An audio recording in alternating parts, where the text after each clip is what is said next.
शादी को लेकर सभी थोड़े चिंतित होते हैं। खासकर लड़के इतने ज़्यादा कंफ्यूज होते हैं कि पूछो मत।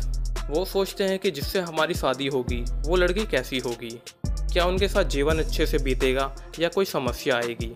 इस तरह की कई सारी बातें जो विवाह के समय हमारी चिंता को और बढ़ा देती हैं। वहीं शास्त्रों में भी कहा गया है कि योग्य इंसान से ही शादी करनी चाहिए, नहीं तो जीवन भर कई समस्याओं का सामना करना पड़ सकता है। ऐसे में लोगों की टेंशन बढ़ जाती है कि कैसे जाने कि जिससे हमारी शादी हो रही है वह हमारे लिए सही है। वैसे इसका जवाब हम तो नहीं दे सकते, लेकिन शास्त्रों में कुछ बातें बताई गई हैं जिनके अनुसार अगर कोई कन्या मिले तो विवाह करने में देर नहीं करनी चाहिए। यहाँ जाने शास्त्र के अनुसार विवाह के लिए योग्य कन्या में से कौन कौन सी खास बातें होनी चाहिए। पहला, यदि कोई स्त्री कामकाजी नहीं है लेकिन उसे घर, परिवार और समाज की जानकारी रहती है तो ये एक अच्छी बात है। ऐसी स्त्री जागरूक रहती है और परिवार का मान बढ़ाती है। दूसरा, विवाह के लिए स्त्री में एक गुण अवश्य होना चाहिए, वो सभी को उच्च मान सम्मान देती हो। अपने से ऊंचे और नीचे दोनों तरह के लोगों को मान सम्मान देना चाहिए। तीसरा, जो स्त्री संस्कृति और परंपराओं का पालन करती है वह स्त्री विवाह के लिए श्रेष्ठ रहती है।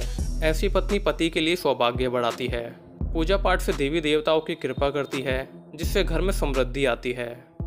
चौथा, जिस स्त्री में बचत करने का गुण होता है वह परिवार के लिए बहुत शुभ रहती है, परिवार को आर्थिक रूप से मजबूत बनाने में महत्वपूर्ण भूमिका निभाती है।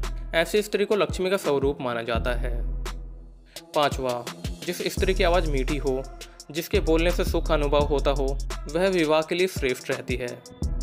छठा, जो स्त्री अच्छी सलाहकार हो, बुरे समय में धैर्य बनाए रखे और सही सलाह दे पाए, उससे विवाह करने में पुरुष की भलाई रहती है। सातवां, जो स्त्री अपने भाई बहन और सभी रिश्तेदारों के साथ अच्छा व्यवहार रखती है, सभी का ध्यान रखती है और रिश्तेदारों को लेकर सुरक्षात्मक भाव रखती है वह विवाह के लिए उत्तम होती है। आठवां, जो स्त्री अपनी मर्यादाओं में रहती है और घर परिवार का मान सम्मान बरकरार रखती है वह श्रेष्ठ होती है। नौवां, श्रेष्ठ स्त्री वह है जिसमें अहम का भाव नहीं होता है। जो स्त्री खुद से ज़्यादा दूसरे के सुख को महत्व देती है वह परिवार को हमेशा सुख देती है। 10वां, जो स्त्री बुरी से बुरी परिस्थिति में भी परिवार का साथ नहीं छोड़ती और मजबूती के साथ सभी रिश्तों को निभाती है वह विवाह के लिए बहुत शुभ रहती है। इस तरह की लड़कियां विवाह के लिए योग्य होती हैं। अगर आप भी शादी करने जा रहे हैं तो ये खास बातें आपके बहुत काम आने वाली हैं। इसलिए ध्यान रखिए कि जब भी इस तरह की कोई लड़की मिले तो तुरंत शादी कर लीजिए, उसमें ही भलाई है।